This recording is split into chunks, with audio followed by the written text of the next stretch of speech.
Recording is on.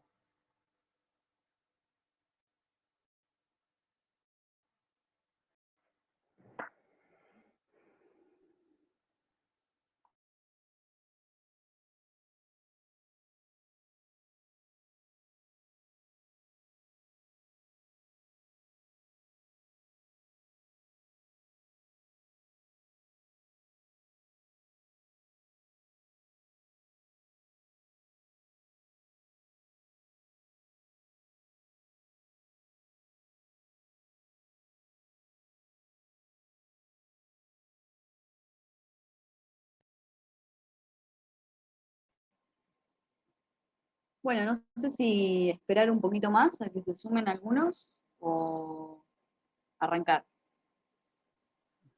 ¿Qué decís, Gabriel? Vamos arrancando tal vez con algunas dudas, cuestiones que hayan quedado de la clase anterior o de la organización de las clases. Si todos están pudiendo acceder al material sin dificultades. ¿Tienen los micrófonos habilitados para hablar?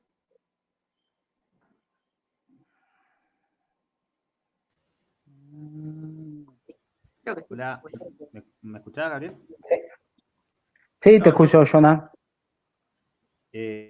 bueno, ¿qué tal? Buenas tardes a todos, todas. No, para comentarles que en Kidu está trabajando, está haciendo envíos, como es una de las fotocopiadoras más baratas y no es de la zona del Joaquín, para que lo tengan en cuenta. Por ahí les puede servir a algunos. Hacen envío a 10 cuadras a la redonda del Joaquín y si no, aceptan que manden un globo o alguna de las apps de mensajería a retirar las cosas. Yo pude imprimir así, mandé un globo y me pude imprimir casi toda la bibliografía, por lo menos de acá hasta fines de mayo, y me sirvió para poder leer y no quemarme los ojos con la computadora. Te hago una sugerencia o un pedido, Jonah. Si podés mandar esa información, la dirección, correo electrónico de esa librería fotocopiadora o contacto al grupo, así lo difundimos por ahí. Dale, dale, después lo subo ahí en el Classroom, lo subo ahí. O acá, si no Dale. Acá y en el grupo de Facebook, si es posible. Que puede Ah, servir dale, buenísimo. para gente de años anteriores. Pues ya.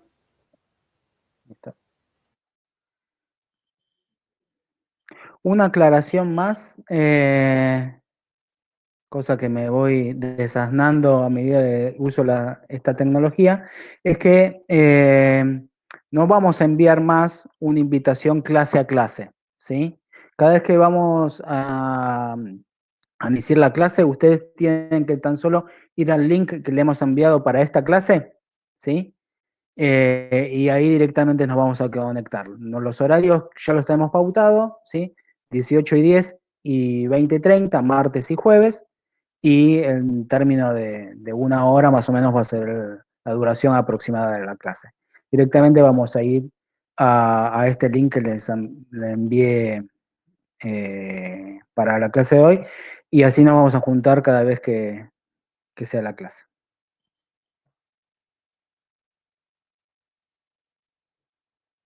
Ahí lo estoy escribiendo para que quede asentado en el chat por si se une alguien más. Gracias, Joan.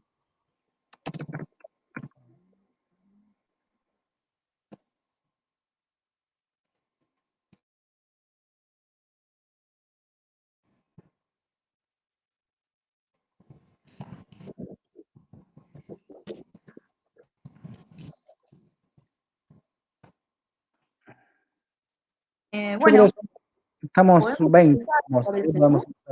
Dale. Eh, bueno, hola a todos y a todas, ¿cómo están? Yo soy Joana, me habrán visto en el video de la pandemia. Esta clase es la continuación de la clase anterior, vamos a seguir hablando de Revolución Francesa en cuanto a su relevancia histórica, pero nos parece que el proceso no se puede comprender en su totalidad, digamos, si no se abarca la historia de género y la historia de las mujeres. Por eso, hoy vamos a estar hablando de la primera ola del feminismo, que se da justamente en el contexto de la Revolución Francesa, lo que se llamó el feminismo ilustrado. Es muy raro estar mirando una pantalla, así que yo miro para cualquier lado. Actualmente, para ponernos en cuestión, la historiografía reconoce 4 olas del feminismo, ¿no? Como momentos de expansión, de auge, de crecimiento, digamos. Desde mediados del siglo, esta es la primera ola, ¿no? Que se da en el contexto de la Revolución Francesa. Luego tenemos la segunda ola que va desde mediados del siglo XIX, fines del siglo XIX, todavía, o sea, siempre está en discusión porque no hay una fecha exacta que fije cronológicamente, y la segunda ola sería hasta el final de la Segunda Guerra Mundial. Se conoció como el movimiento sufragista porque justamente es el reclamo que más se destaca, aunque había otros reclamos como lo vamos a ver más adelante. Luego tenemos la tercera ola que se da en el contexto nace en la década del 60 en el contexto de la revolución cultural, la revolución sexual, con los movimientos de liberación, y luego nace en la década del 80 la cuarta ola del feminismo, que sería la que estamos viviendo en estos días, intensificada en estos últimos años, y bueno, habrá que ver si sigue la cuarta ola o si esto ya forma parte de una quinta ola. Todavía eso no está escrito.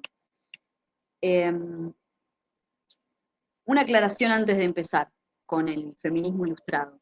Esta idea de pensar el feminismo como olas nos es útil para mostrar estos momentos de auge, de repliegue del feminismo, para organizarlo bien en etapas, para compararlo, para analizarlo, ¿bien? Y de hecho es una noción que empiezan a usar las propias mujeres de los movimientos de mujeres de la década del 60 como para digamos, trazar un puente con las sufragistas, con las que habían sido en ese momento la primera ola, ¿no? Que ahora se conoce que es la segunda. Pero tiene algunas limitaciones, o sea, no debemos pensar que el feminismo es una lucha unitaria, con picos y mesetas, y distorsionar de esa manera su naturaleza compleja, diversa, ¿no? Pensemos en Latinoamérica y en la particular historia que tiene el movimiento de mujeres. De hecho, muchas feministas, sobre todo del tercer mundo, han criticado esta visión de la historia en olas como una historia contada de forma lineal, con una perspectiva eurocéntrica o euronorcéntrica, de manera que vamos a tomar este modelo desde la cátedra, pero entendiendo estos problemas o estas limitaciones. Bien, antes del nacimiento del feminismo, las mujeres en muchas latitudes ya habían denunciado la situación en la que vivían por ser mujeres, ¿no? Y de hecho hay algunos antecedentes que destaca la autora de este texto central que vamos a ver, que es Varela. Y lo que dice es que durante el Renacimiento hay críticas como Christine de Pizan. Yo les sugiero que tengan abierto el chat porque les voy a ir copiando los nombres, porque algunos son franceses y se imaginarán que mi pronunciación en francés no está muy entrenada. Así que les voy a ir copiando los nombres y algún que otro documento para que leamos entre todos. Así que les recomiendo que tengan el chat abierto. Bueno, hay algunas quejas y denuncias que antes de la Revolución Francesa que no se consideran feministas porque no cuestionan el origen de la subordinación. O sea, ninguna de esas mujeres van a cuestionar el hecho de estar bajo tutela, bajo la autoridad masculina. Y tampoco se había articulado un pensamiento destinado, digamos, como a ganar derechos. Vamos a tener también un filósofo Paulin de la Barre, Paulin de la Barre, yo copio el nombre. En 1771 publica La igualdad de los sexos, un texto que fue bastante moderno para la época, porque se acercó a las ideas de la Ilustración desde el punto de vista en que la crítica a las relaciones entre los sexos ya no se analizaban, o no las analizaba él desde una cuestión de naturaleza, sino más bien usando la razón. Por eso es como una aproximación a la Ilustración. Y además sugiere algo que va a ser una bandera de los primeros feminismos, que va a ser la educación igualitaria para las mujeres. Pero bien, estamos ahora situados en la Revolución Francesa, y como decíamos, se da el nacimiento del feminismo. O sea, por primera vez vamos a ver un discurso autónomo que cuestiona el origen mismo de la subordinación de las mujeres. Y se llama feminismo ilustrado porque justamente tiene influencia de las ideas de la Ilustración, ¿sí? estos primeros textos del feminismo hicieron énfasis en el poder que tienen los hombres sobre las mujeres, ya no desde una perspectiva de designio divino o de un orden natural, sino que son el resultado de una construcción social. Entonces vamos a ver que desde esa perspectiva nos vamos a acercar al concepto de género, porque se está dejando de hablar de lo que es la biología para pensar en una construcción cultural, en cuanto a las diferencias y a las relaciones entre hombres y mujeres. Y bueno, por supuesto que estas feministas de la primera ola situaron también las demandas en la lógica de los derechos. Está habilitado el chat por si quieren hacer algún comentario, o si alguna duda, o si alguna parte se corta o no se escucha bien, me avisan. Bueno, entonces decíamos, feminismo e ilustración, pero hay que tener cuidado con este vínculo. Yo tomé a Rousseau, que es el filósofo más radical, el que nos cae mejor, digamos, el más canchero, el más democrático.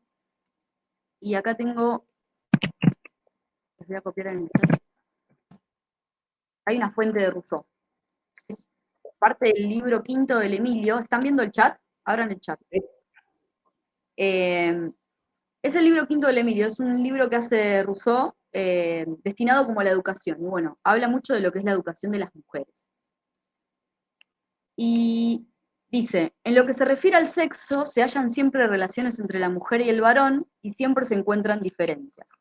Estas relaciones y diferencias deben ejercer influencia en lo moral, consecuencia palpable conforme a la experiencia y que pone de manifiesto la vanidad de las disputas acerca de la preeminencia o igualdad de los sexos.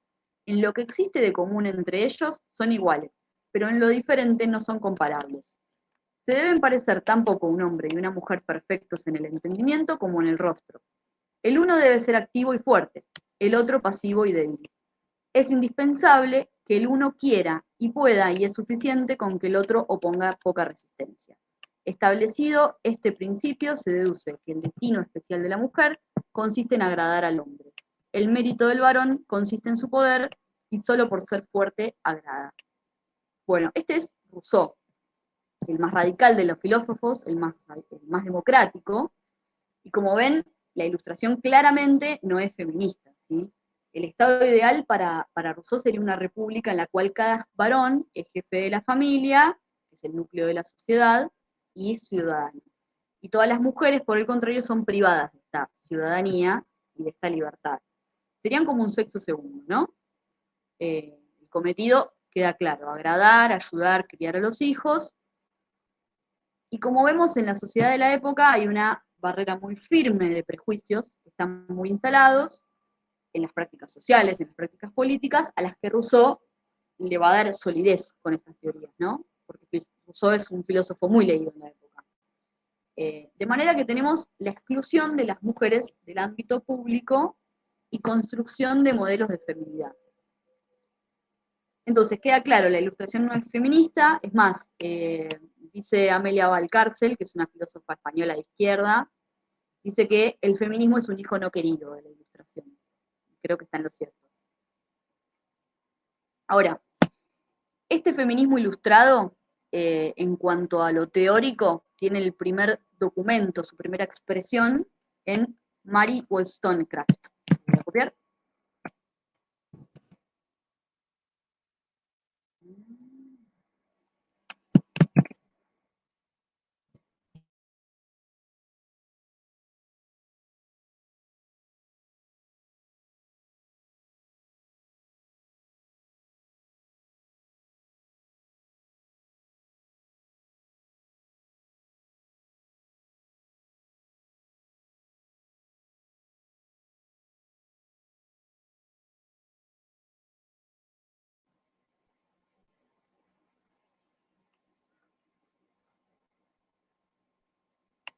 ¿Me escuchan?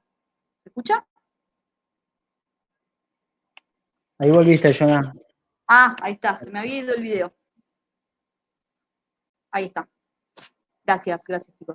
Bueno, entonces, Mary Wollstonecraft es una escritora y filósofa inglesa, es la madre de Mary Shelley, que es la que escribió Frankenstein, ¿no?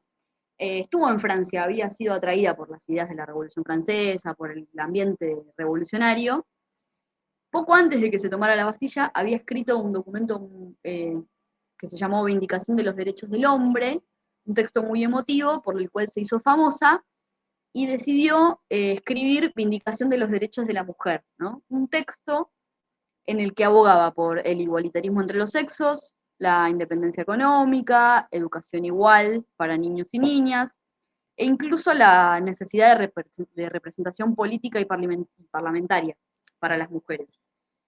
Y es interesante cómo entiende la capacidad de trascenderse a sí misma, de encontrarle una explicación social a sus problemas personales, que como mujer los había tenido, bueno, un marido golpeador, bueno, no me voy a meter con eso, pero se puede decir, importante de Mary Wollstonecraft, que tiene dos aspectos principales. En primer lugar, llama privilegio al poder que habían ejercido siempre los hombres sobre las mujeres. Y lo, digamos, lo desliga de la forma natural y dice que la diferencia entre los sexos tiene que ver más bien con un aspecto cultural. O sea, lo que se considera natural es más el fruto de la represión, del aprendizaje social. De manera que se acerca a la idea de género. Por eso es bastante actual el texto, en ese sentido. Y por otro lado, muy interesante, voy a copiar otro texto.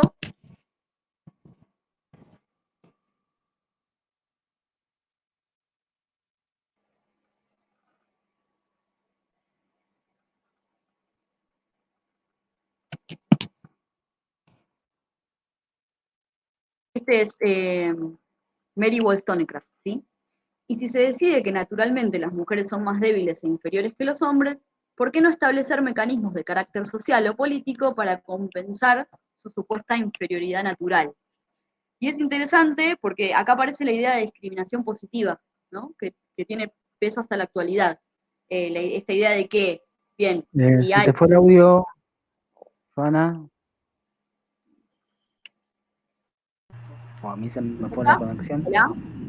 Se escucha bien, Joana. ¿Se escucha bien? Sí, sí. Sí, Se escucha bien. Ah, bueno, sigo entonces.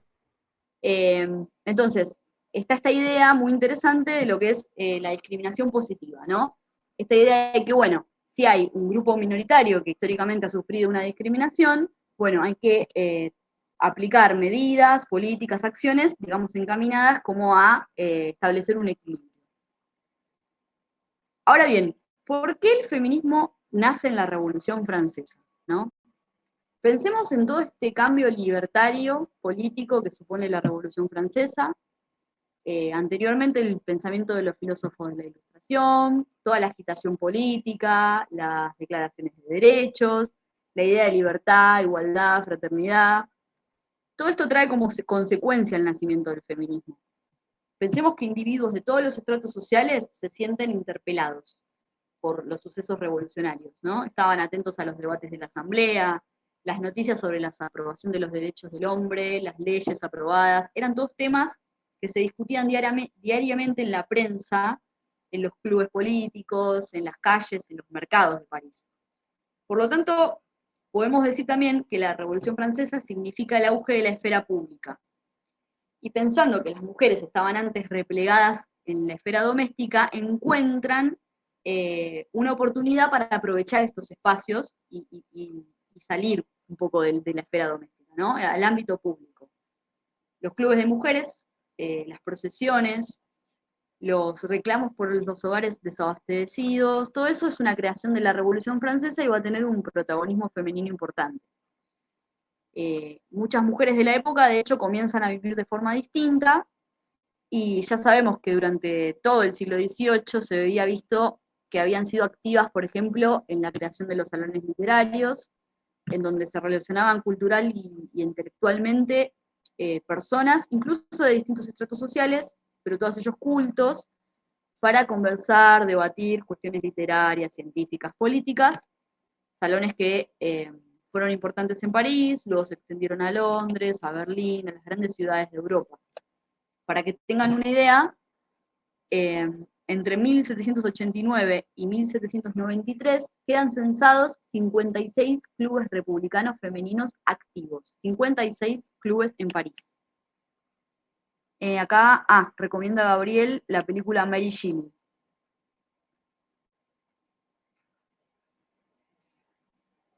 Bien, otra de las formas en las que van a participar las mujeres es a través de los cuadernos de quejas. Esto lo hablaron con Gabriel la clase pasada. Saben que son los cuadernos de quejas que fueron redactados, ¿no?, para hacer llegar como las quejas y reclamos de los tres estamentos, de la nobleza, el clero y el tercer estado, para que lleguen a los estados generales, ¿no? Y en esos cuadernos de quejas escribieron muchas mujeres.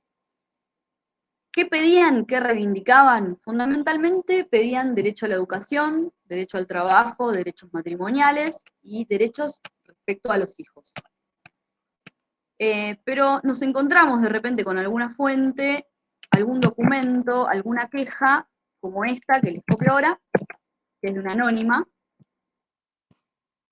que dice: se podría responder que estando demostrado, y con razón, que un noble no puede representar a un plebeyo, ni este a un noble, del mismo modo un hombre no podría, con mayor equidad, representar a una mujer, puesto que los representantes deben tener absolutamente los mismos intereses que los representados.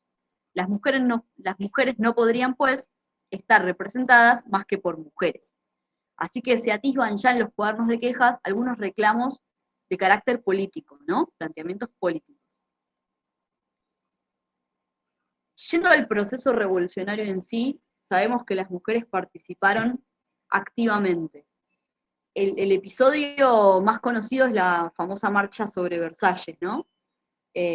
Había unas 6.000 parisinas, se calcula, reclamando por el precio del pan o el suministro, la escasez del pan en los mercados de París, que se van a unir a un grupo de revolucionarios que, bueno, pedían reformas liberales, saquearon juntos el arsenal y se sitiaron el Palacio de Versalles, siendo un triunfo simbólico porque a partir de ahí el rey se traslada con su corte y con la asamblea a París, de manera que simbólicamente es como que es una victoria sobre la autoridad real.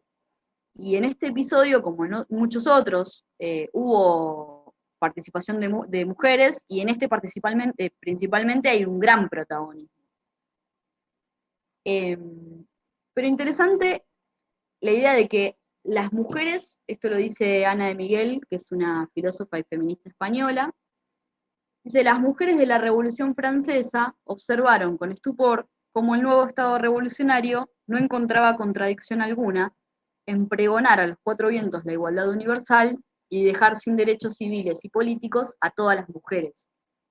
Y es cierto, si tomamos los dos documentos más característicos, más representativos de la época, saliendo un poco de la Revolución Francesa, pero de la misma época, la Declaración de Independencia de los Estados Unidos, o en la Revolución Francesa, la Declaración de los Derechos del Hombre y del Ciudadano, Declaración Universal de los Derechos del Hombre y del Ciudadano, cuando dicen hombre no quieren decir ser humano o persona, digamos, están refiriéndose exclusivamente a los varones. O sea, ninguno de estos derechos es reconocido para las mujeres. La fraternidad es una hermandad entre hombres, por eso adquiere hoy un significado político e histórico muy particular el concepto de sororidad. Pero bien, esta Declaración de Derechos del Hombre y del Ciudadano afirman la distinción de dos categorías de ciudadanos. Por un lado, los activos, que son los varones mayores de 25 años, independientes y con propiedades, quedando fuera todos los que no tienen propiedades y los esclavos, y ciudadanos pasivos, ¿no? Hombres sin propiedades y todas las mujeres, sin excepción. Esta distinción entre ciudadanos activos y pasivos viene de larga data, ¿no? De teorías basadas en los derechos naturales que se habían desarrollado antes de la Revolución Francesa. Esta idea de que los ciudadanos activos son aquellos que tienen propiedades y sus intereses comunes como propietarios, digamos, les permitan realizar el interés social, el interés común, que es la base sobre la que se apoya la nación. Y los demás disfrutan de derechos pasivos, digamos, protegidos, cuidados por otros. Y en el debate de la Asamblea sobre la Constitución de 1791, hubo una posición de una minoría que reclamaba que los ciudadanos activos son los que tomaron la Bastilla. Por supuesto que no, noción que no triunfó. Bien, siguiendo también en los escritos teóricos más importantes, tenemos a Olympe de Gauguès. Digo acá el nombre.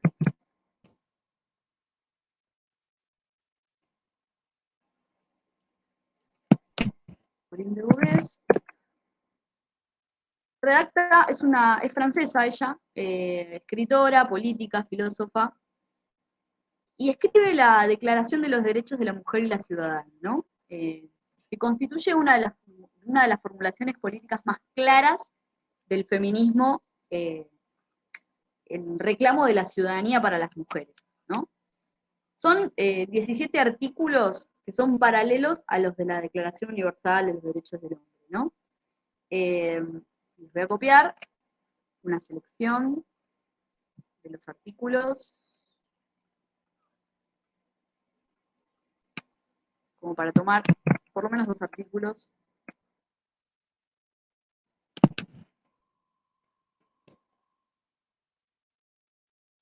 Artículo 1 y 4.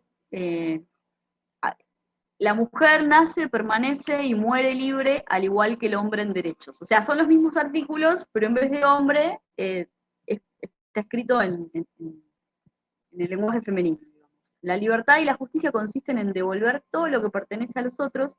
Así, el ejercicio de los derechos naturales de la mujer solo tiene por límites la tiranía perpetua que el hombre le opone. Estos límites deberían ser corregidos por las leyes de la naturaleza y de la razón. Artículo 10. Nadie debe ser molestado por sus opiniones, incluso fundamentales. Si la mujer tiene derecho de subir al caldazo, debe tener también igualmente el de subir a la tribuna, entonces en la asamblea, ¿no? Con tal de que sus manifestaciones no alteren el orden público establecido por la ley. O sea, interesante porque es una crítica, como vemos la influencia de la Ilustración, es una crítica desde la razón. Pero incluso también demuestra algunas fisuras de legitimidad que tiene el texto original, ¿no? El de la Declaración de los Derechos. O sea, expone esta situación de la farsa de la igualdad y de la universalidad. Pero, paradójicamente, Olimpia somete esta declaración al patrocinio de María Antonieta. Y también, bueno, sus posiciones políticas estaban enemistadas con los jacobinos, tiene algunas defensas hechas al rey destituido, y acá vamos a algo clave de estos primeros feminismos, de este en particular y en general de los primeros feminismos, y bueno, debates que se dan hasta hoy en día. Para las mujeres, digamos, la participación en la revolución, las reivindicaciones revolucionarias, no suponía necesariamente el reclamo de derechos igualitarios. O sea, hay muchas mujeres que participaron en acciones revolucionarias, que participaron en la revolución, pero no necesariamente eran feministas. Y al revés, quienes adelantaban consignas feministas no eran necesariamente revolucionarias en el terreno político. O sea que vemos como una característica de este feminismo que clase, no de este, en realidad está presente hasta hoy en día, ¿no? Esa discusión. Clase, ideología y género están en conflicto, como lo van a estar hasta el día de hoy. Interesante cómo estos debates, estas problemáticas ya se van advirtiendo en los primeros feminismos. Qué raro que es dar la clase así, o sea, no, por lo menos vos estás en el aula y ves gente que te asiente, algo, pero bueno. De Gauguès fue guillotinada como traidora del centralismo jacobino, y el informe de la muerte es bastante ilustrativo. Dice, Olympe de Gaugues, nacida con una imaginación exaltada, confundió su delirio con una inspiración de la naturaleza. Quería ser un estadista. Hizo suyos los proyectos de pérfidos que quieren dividir a Francia. Parece que la ley ha castigado a esa conspiradora por haber olvidado las virtudes que corresponden a su sexo. Entonces acá vemos cómo los jacobinos, que son el ala más radical de la revolución, tienen bastante recelo con respecto a los reclamos feministas y al rol que debe cumplir la mujer en una sociedad y en la revolución. Y por el contrario, Condorcet, que es girondino y pertenece por lo tanto al ala más moderada de la revolución, defendía la equiparación de derechos entre la mujer y el hombre. Acá hay un texto de 1790 de Condorcet, que un texto que se llamó Sobre la admisión de las mujeres en el derecho de ciudadanía. Y dice, ¿no han violado todos los hombres el principio de igualdad de derechos al privar con tanta irreflexión a la mitad del género humano de concurrir a la formación de leyes, es decir, excluyendo a las mujeres del derecho de ciudadanía? ¿Puede existir una prueba más evidente del poder que crea el hábito inconcluso cerca de los hombres eruditos que el de invocar el principio de la igualdad de derechos y olvidarlo con respecto a 12 millones de mujeres? O sea, interesante también cómo dentro del ala más moderada de la revolución, surgen reclamos feministas, viendo esta disociación que hay a veces, las luces y sombras del primer feminismo. Y un caso paradigmático también es el de Claire Lacombe.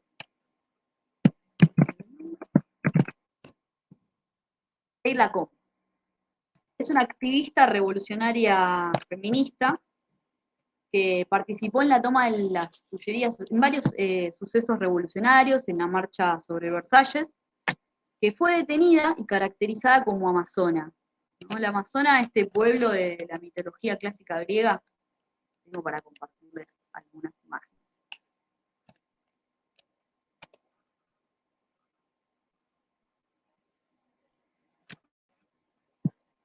¿Se ve la pantalla? Compartida. ¿Ven? Yo por el momento no lo estoy viendo. ¿No lo ven? No, claro, que ahora no va a funcionar. Se ve, oh, qué tonta. Tan lindo era mi PowerPoint. Bueno, después les voy a pasar las imágenes, las voy a colgar en el aula virtual, porque no.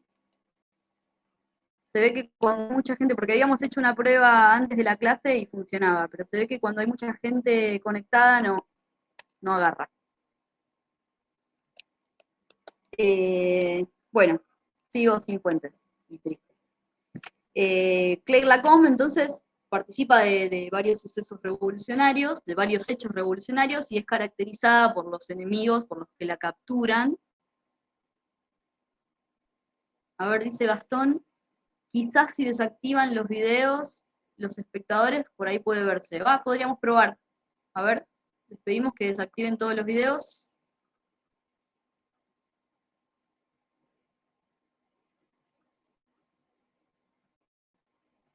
A ver. ¿Se ve? ¿Ven? No. No. Bueno, listo, está bien. Ok, no pasa nada. Vuelvo yo. Me van a tener que mirar a mí. Bueno, caracterizada quería decirlo y quería mostrarlo además. Caracterizada de Amazona, no sé si lo tienen, el pueblo de la mitología griega clásica, que son todas mujeres, digamos, un pueblo guerrero, autosuficiente, que peleó contra los soldados griegos. Y bueno, ellas toman esa imagen para sí mismas y van a ser activistas bastante radicales. Serían como las feminazis de la época.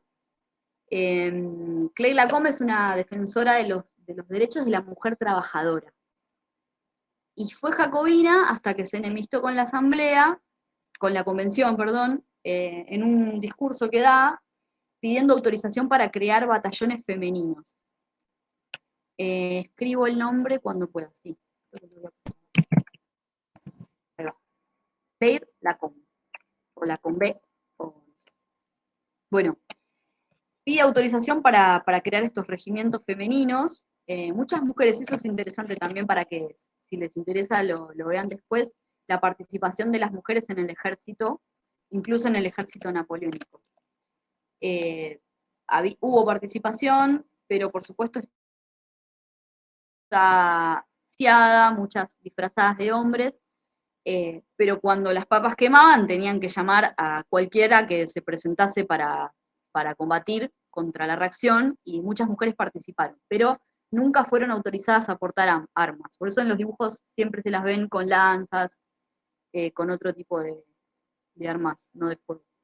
Y bueno, se enemistó con los jacobinos, y desde ese momento fue el fin de los clubes de sociedades de mujeres, quedaron prohibidas. Nunca se activó tu cámara. Ah, bueno, la vuelvo a activar. Yo la estaba viendo. ¿Me ven ahí? No. ¿Yo no? No, no.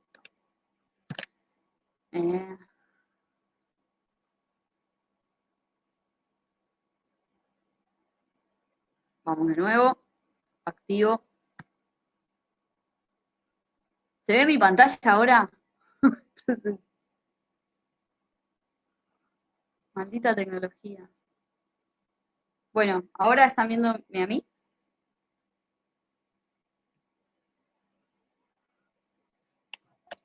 No. Bueno, si me escuchan, sigo, yo tengo la cámara activada. Sigo la clase, lo más importante es que me escuchen igual.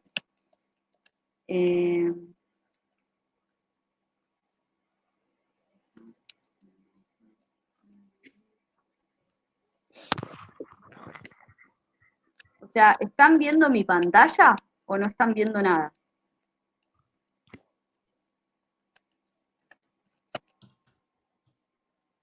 Se ve gris, no se ve nada. Bueno, yo tengo la cámara activada, pero sigo. Si me escuchan, sigo. Bueno, entonces a partir de 1793 se empieza a limitar cada vez más la participación de la mujer en política. Antes podían asistir a las asambleas, se les prohíbe asistir a la asamblea,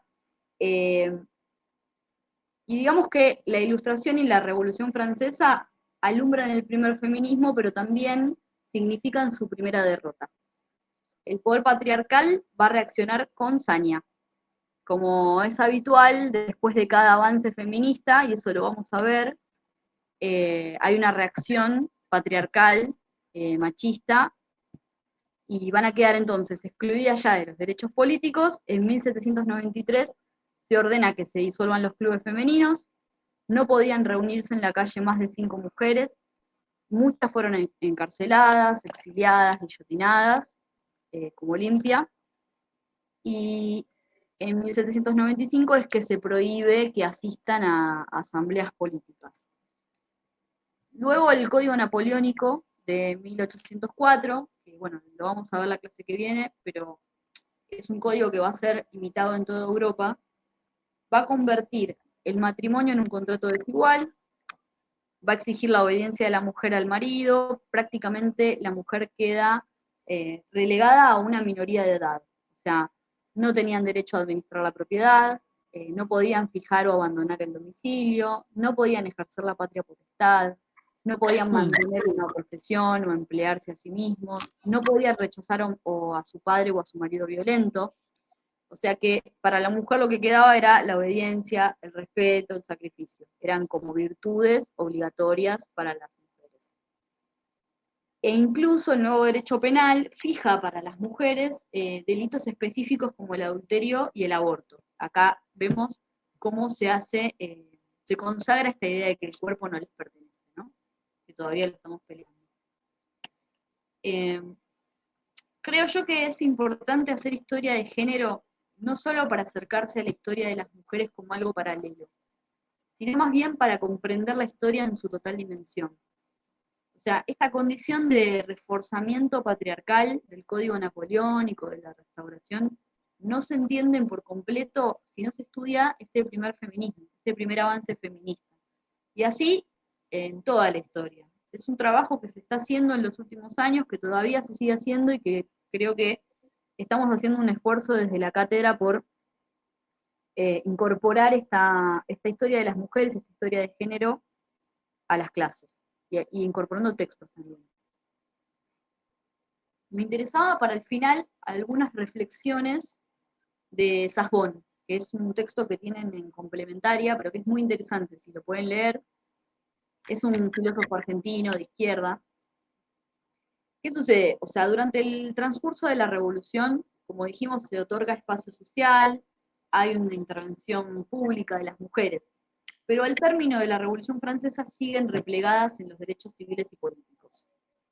Y esto, dice Sass-Bone, tiene que ver con los límites de la revolución, los límites de la propia condición de burguesa de la revolución, ¿no? Pensemos que la revolución necesita de energías, expansión de energías, en un principio energías creadoras en la sociedad para combatir al viejo orden, ¿sí? Energías de distintos sectores, de distintos grupos.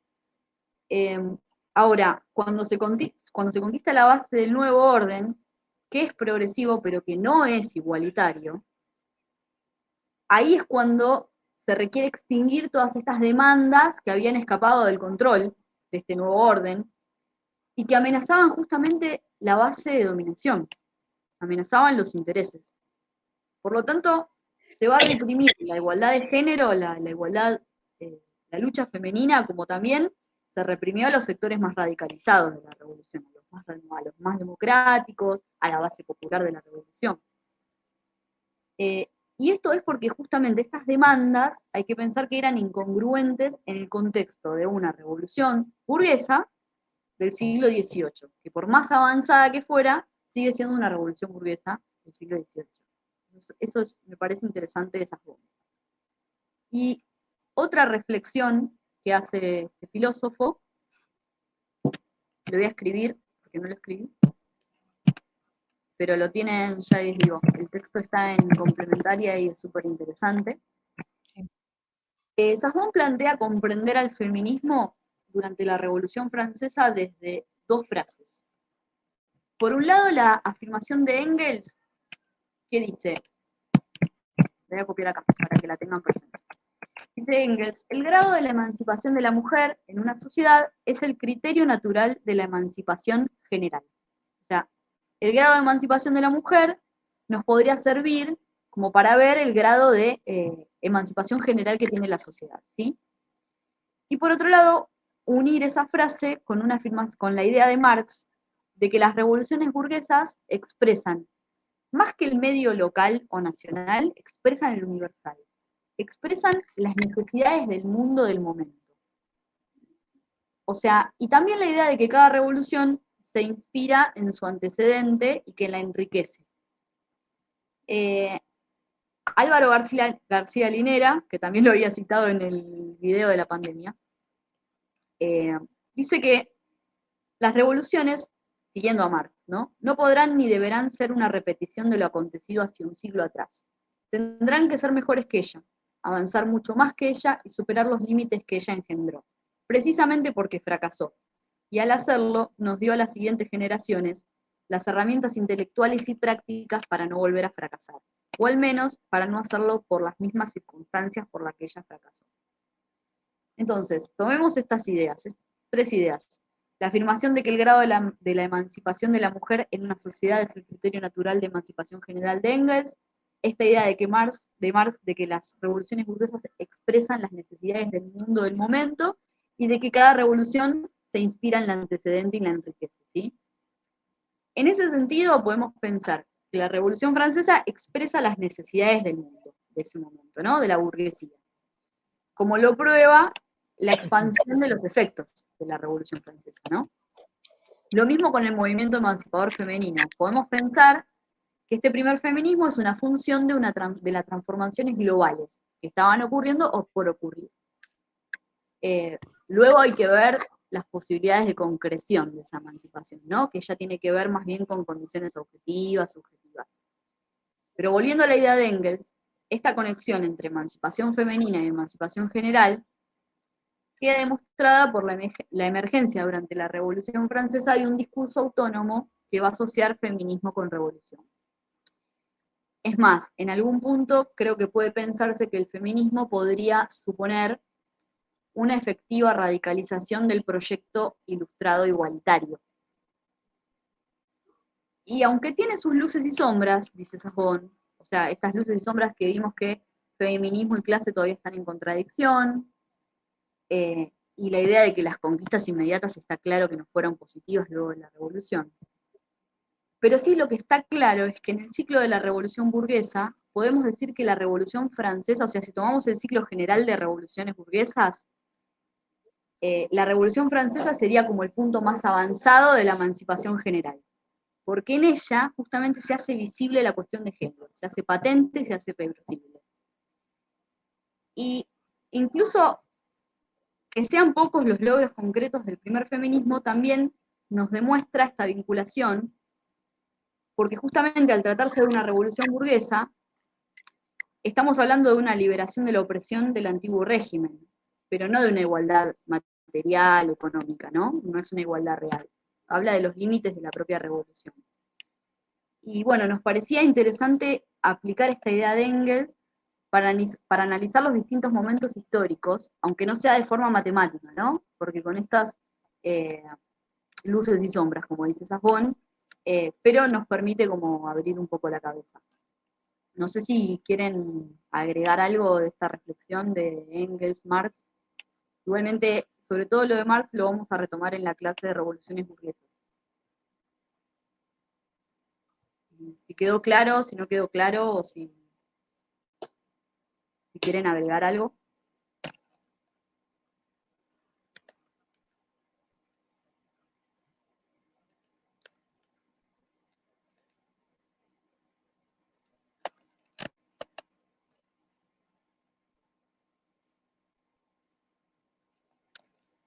Sí, correcto, Paula, sí.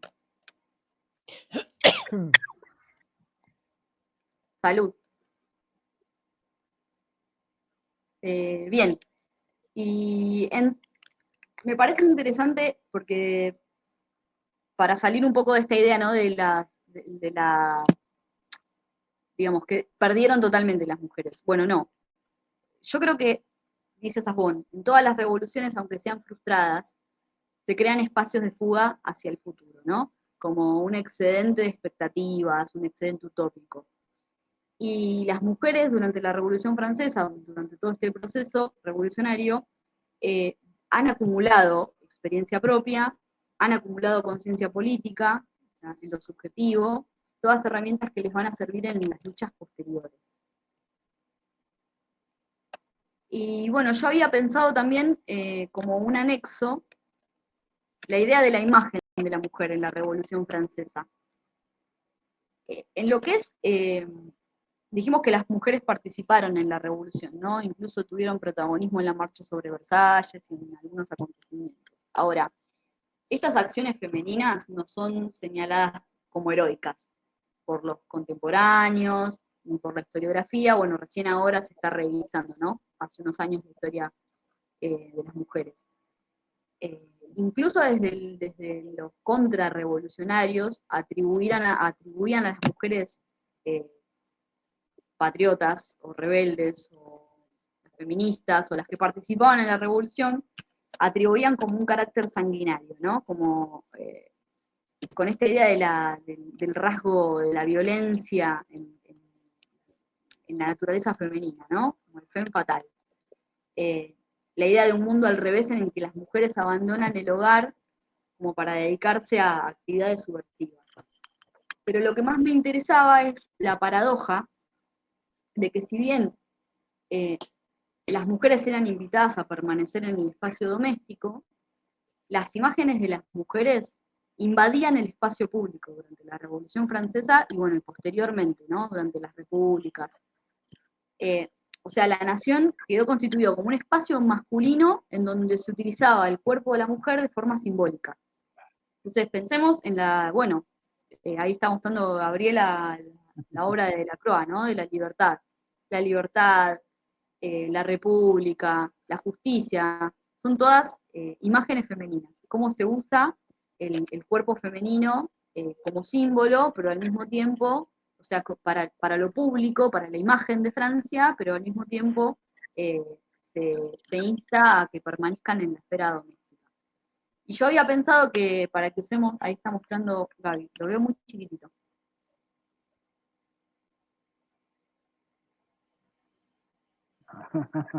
No, es una alusión a Ajet Tamimi, una figura justamente del pueblo palestino hoy. Una figura femenina, ¿no? La figura.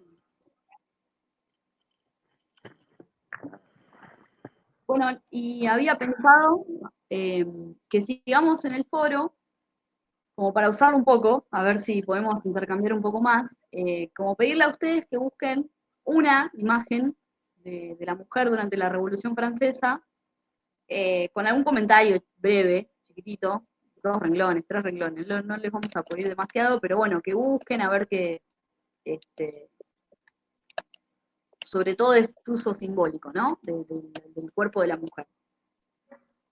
Y bueno, no sé si tienen algún comentario, alguna duda.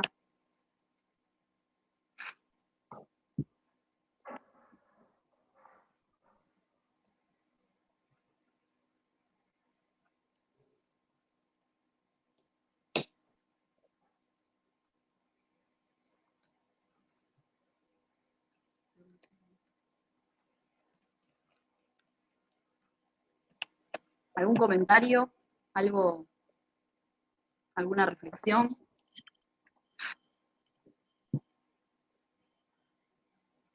Bueno, Y igualmente mandé vamos. una en el foro de acá en el chat.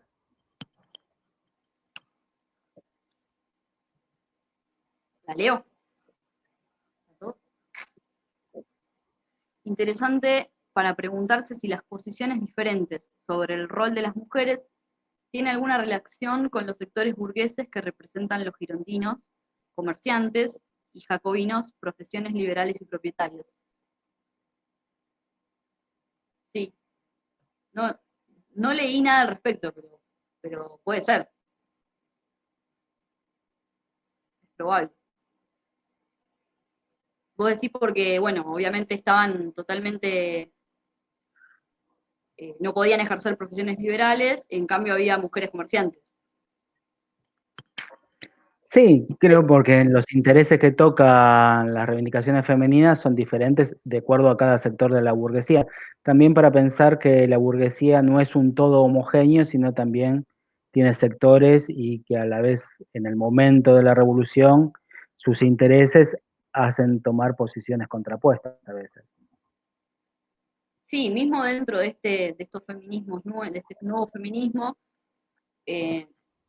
estaría la parte más ilustrada, digamos, de lo que son las teóricas, Olimpia, Mary Wollstonecraft, pero también está el ala más radical, digamos, Lacan, que defendía los derechos de las trabajadoras, Mary Kurt, voy a copiar el nombre.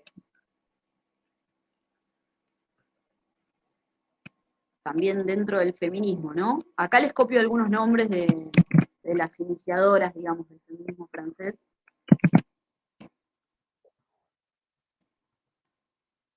Martín Fierro.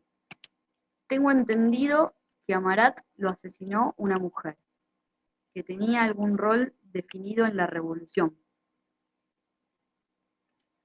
Sí, es una mujer. ¿Es una mujer? Sí, sí, fue una mujer que entró con una carta haciéndose pasar como una admiradora y lo apuñaló. Del sector más conservador de la revolución, No, pues yo por tengo no decir contrarrevolucionario. yo tengo la imagen del cuadro de Marat. Bueno, pero está claro que no murió, sí. En complementaria, tienen el libro de Ginsburg, Temor, Reverencia y no me acuerdo de ahí hemos elegido un artículo que habla sobre Estados Unidos, pero hay otro que habla sobre Marat, el cuadro de Marat que hace referencia a Joana, de David, sobre Marat, ahí habla la historia del cuadro, ¿no? Que habla a la vez de la historia de esta mujer, que lo que estaba tratando de poner es un límite a la más radical que representaba Marat, que era La Voz del Pueblo, digamos, ¿no? Así se llamaba su periódico.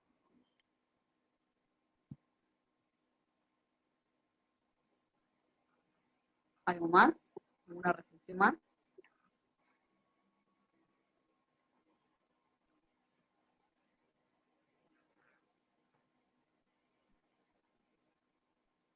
En estos días voy a subir un video cortito explicando las consignas del primer trabajo práctico.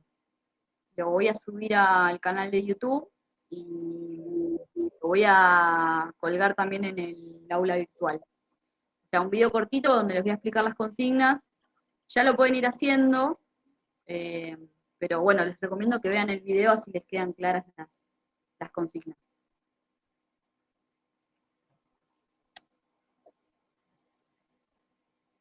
Muy claro e interesante el texto de Varela. Sí, el texto de Varela nos había gustado porque, bueno, está estructurado, ¿no? Me parece, es muy informativo. Pero les recomiendo también la lectura de Sass-Bon como complementaria para la reflexión, ¿no? ¿Convendría separar a la mujer del feminismo? En el sentido de que el feminismo es un ismo, que excede al género y esas ideas podían permeabilizar en hombres a su vez. Sí, por supuesto. Por supuesto, tenemos de hecho el caso de Condorcet, o sea, sí, totalmente, totalmente. Y bueno, esta idea de que clase y género se dan por separado, ¿no? O sea, no necesariamente los sectores más radicalizados y las mujeres los sectores más moderados y las mujeres que participaban no necesariamente eran feministas, o sea que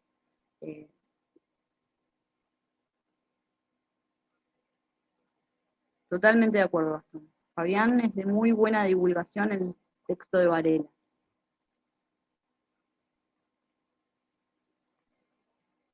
Bueno, si no hay nada más,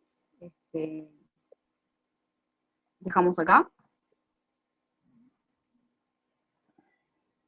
Gabriel, en la película de Antón que mencionamos en la clase anterior, aparece Lucille Moren, sí. Que es el que dice, bueno, es el que dice, los ciudadanos son los que tomaron la Bastilla. Uh-huh.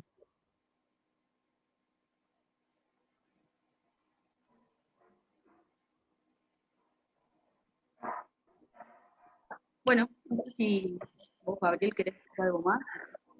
No, bueno, les recuerdo a todos que el foro está abierto para no solo ahora, poder que vuelquen sus... Ahí pasó Joana la fotocopiadora, joya. Les pido a todos para que lo copien y lo guarden en otro lado, así no lo perdemos, ¿sí?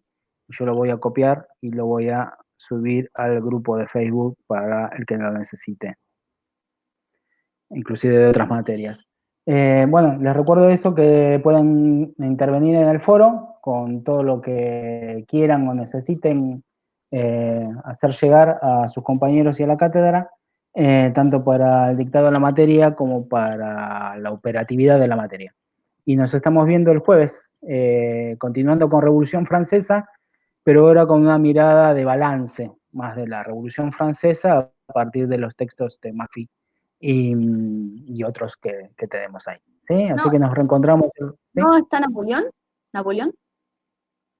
Ah, Napoleón, perdón, Diga, tenía el Napoleón. cronograma. No me lo Napoleón, saques como tarde. parte de la Revolución Francesa, sí, como Napoleón.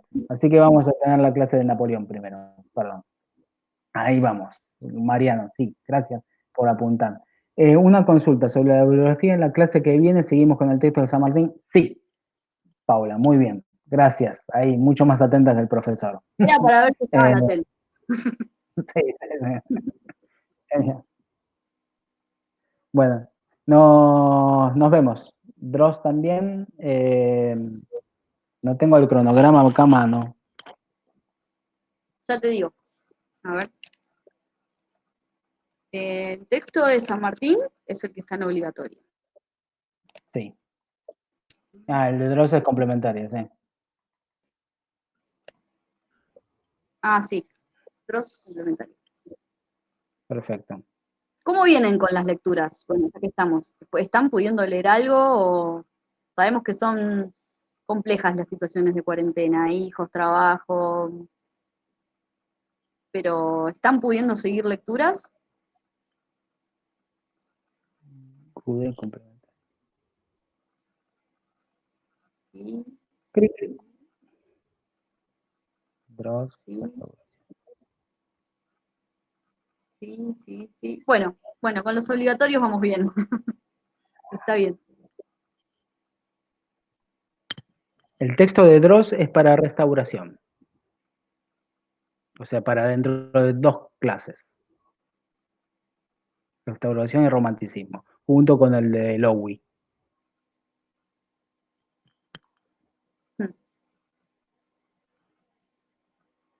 A mí nunca me abrió el archivo. ¿Qué dice los obligatorios? Sí, Estaba como obligatorio. Bueno, vamos a ordenar el drive entonces. Ahora mismo me meto. sí. Ahora Gabriel lo va a ordenar. Pero les confirmamos, para la clase que viene es el de San Martín. Y el de Rudé en complementaria, ¿no? Por eso. Sí. Ustedes sigan siempre como Biblia, o la Declaración Universal de Derechos de la Humanidad ahora, el texto de la la cronología, por favor. El cronograma. El cronograma. Oh, cronología. Oh, mi día. Mi día. Bueno, Dale. los liberamos. Nos despedimos. Bueno, Gracias, Joana. Muy buena la clase. bueno, gracias. Chau a todos y todas. Chau. Chao, chao.